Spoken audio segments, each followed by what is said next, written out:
shadow of the conquering German armies covered Western Europe. The self-styled master race was riding high.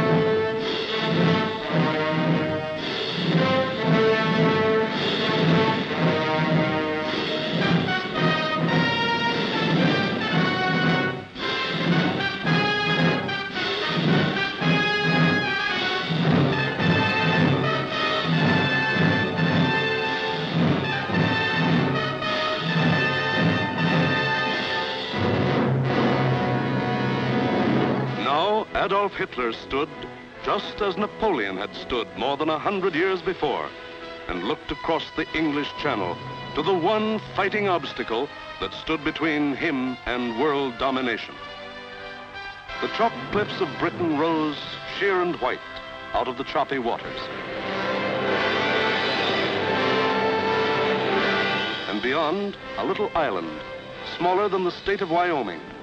Crush that little island and its stubborn people, and the way was open for world conquest.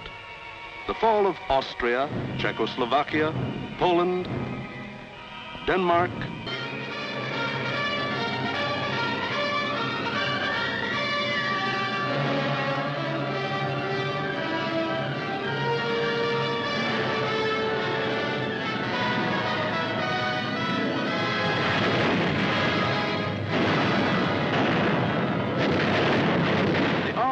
wasn't much help at night. This was just German bombs against British guts.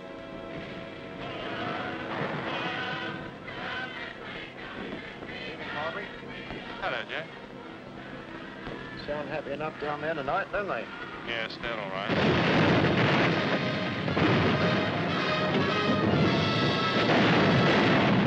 The great docks of London were left roaring infernos.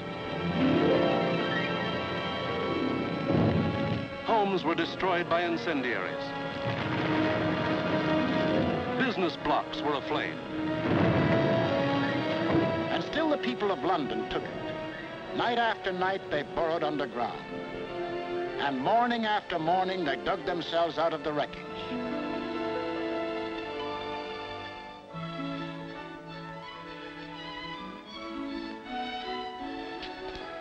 Good morning, Mrs. Ford. Good morning, Mr. Arms. See you tonight. Righty-o. Come on, Bessie.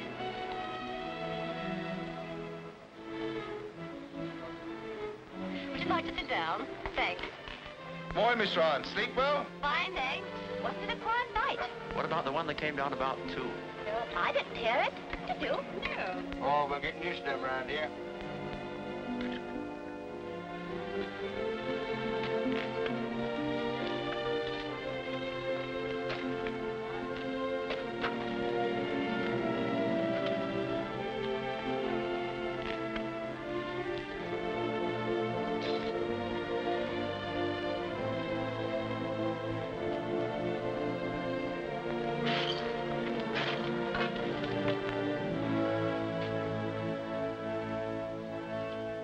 Don't you think you'd better go away from this for a bit? Of course not. It'd take more than this to get me out of my home. Now go on, you've got to get to work. Okay. The Battle of London was the battle of the people of the city. In spite of bombs and fire and death, they got to their desks and workbenches to spend another 10 or 12 hours working, working, working. The British spirit was stronger than ever. And the RAF was flying higher than ever. Not only higher, but farther. SIO, operation for tonight. GP 1562, EP 781, 10 aircraft. You'll find, I think, a decent photograph of the submarine yards there. There's a very good one taken the other night, Monty. Was that? A bit further along. That's it. Those are the submarine yards. There. Yes. Well, chaps, this is your target for tonight. It's the submarine and shipbuilding yards at Bremen. It's a vitally important target, and it's got to be hit hard. In the midst of this life and death struggle, the British found strength not only to defend, but to counterattack with what few bombers they could get together.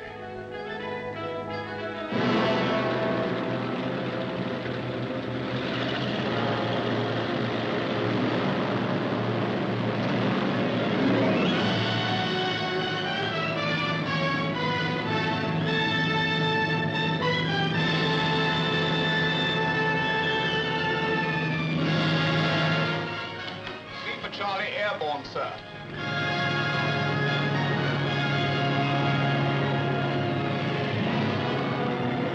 Hello, rear gunner. Can you hear me? I'm okay, Skipper. Hello, operator. Everything okay? Well, it seems to be all here, sir.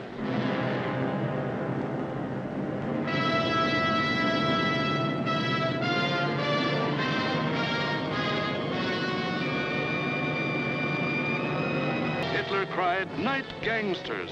For this crime I will exact 1,000-fold revenge." All the available German night bombers were put into the air.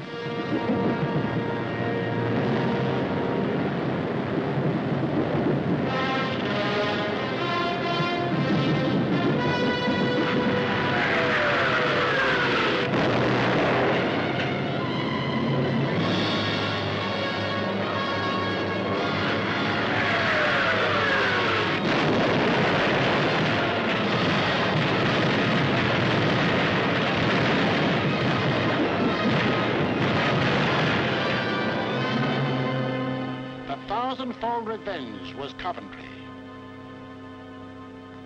On the night of November 14th, £1 million of bombs were dropped on the city.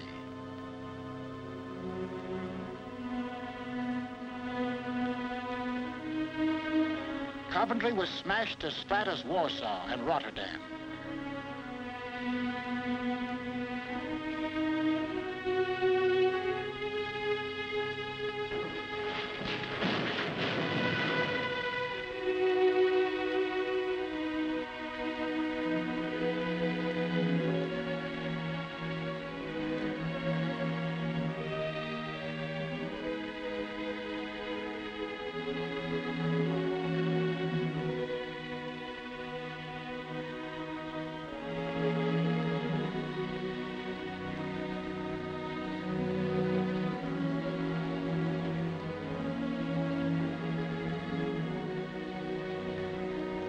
The people of Coventry dug their loved ones out of the blasted ruin, saw them to their last resting place in a common grave.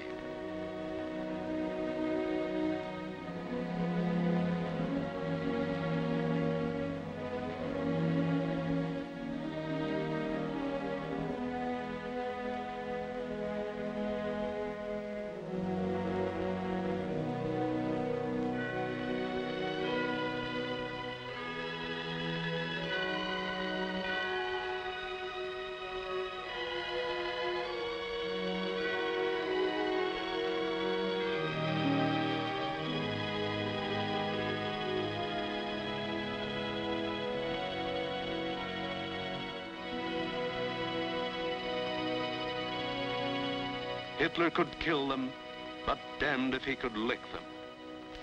They went back to their lathes and machines, for they knew the machine bench was as deadly a weapon as the rifle. And in their hearts was a grim determination that this enemy must be destroyed, that the day was coming when they would strike back, and how they would strike back.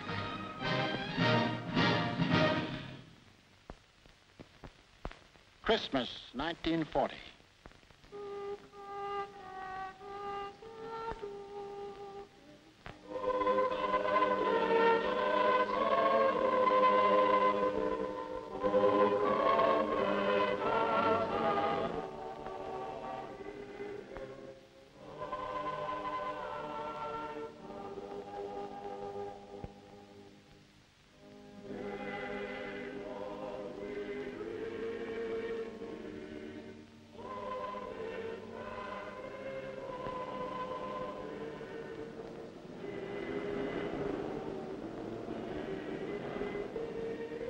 Christmas, season of peace on earth, goodwill toward men, was the ironic quiet before Hitler's great burst of rage against a people who couldn't be licked.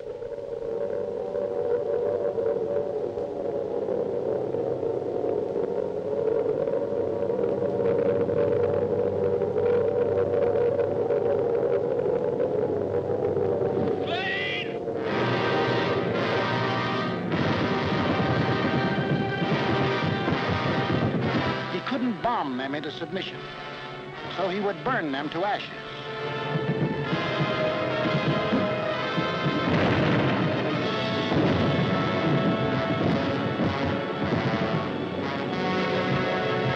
Millions of firebombs rained down on the great city of London.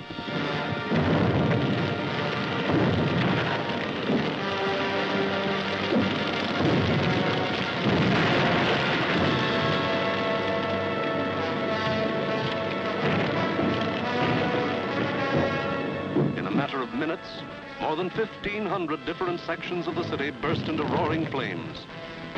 Flames that swiftly merged into the greatest fire in recorded history.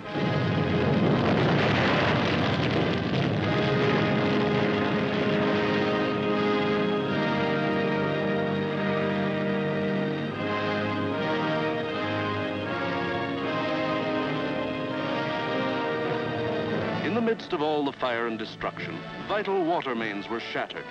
Water pressure was almost entirely cut off. Heroes of the night were men of the London Fire Brigade who stretched temporary hose lines out to the center of the Thames River, struggling through mud and slime. For the Nazis had carefully picked a night on which the Thames River had one of the lowest ebb tides on record.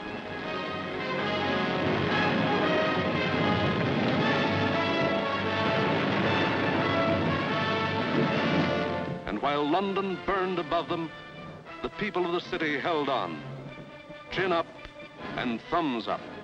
They knew this was the people's war, and they were the people.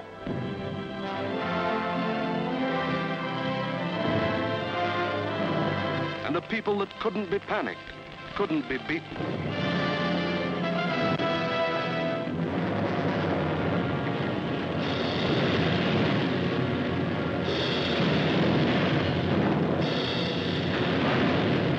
In the months to come, the British were to suffer many such bombings and burnings. But a nation that calls on cold courage when hot courage runs thin may die, but it can't be defeated.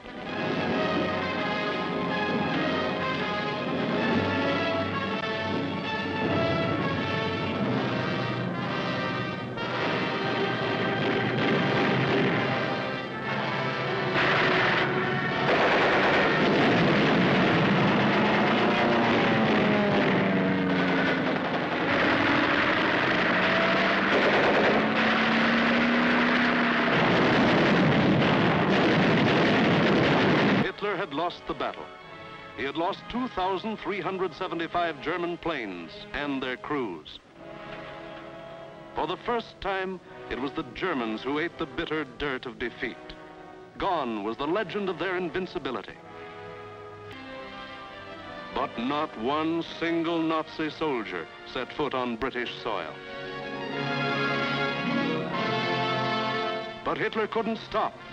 And in our next film, we will show how he had to turn to the east again. Why did the Nazis lose the Battle of Britain? First, because a regimented people met an equally determined free people, and the free people made them quit cold. We've been bombed, dive bombed, high-level bombed, machine gunned, been through 2 invasion scares. The last lot we had the house down about our ears. But we're still sticking it, and we're going to stick it. Second, because this was a new kind of war, and the RAF were the men who could fight it. These were the men who belonged to what Hitler called those weak, soft democracies. The British did more than save their country. They won for the world a year of precious time. It was not only for the people of Britain, but for the people of the world that Winston Churchill spoke when he said, Never, in the field of human conflict, was so much owed by so many to so few.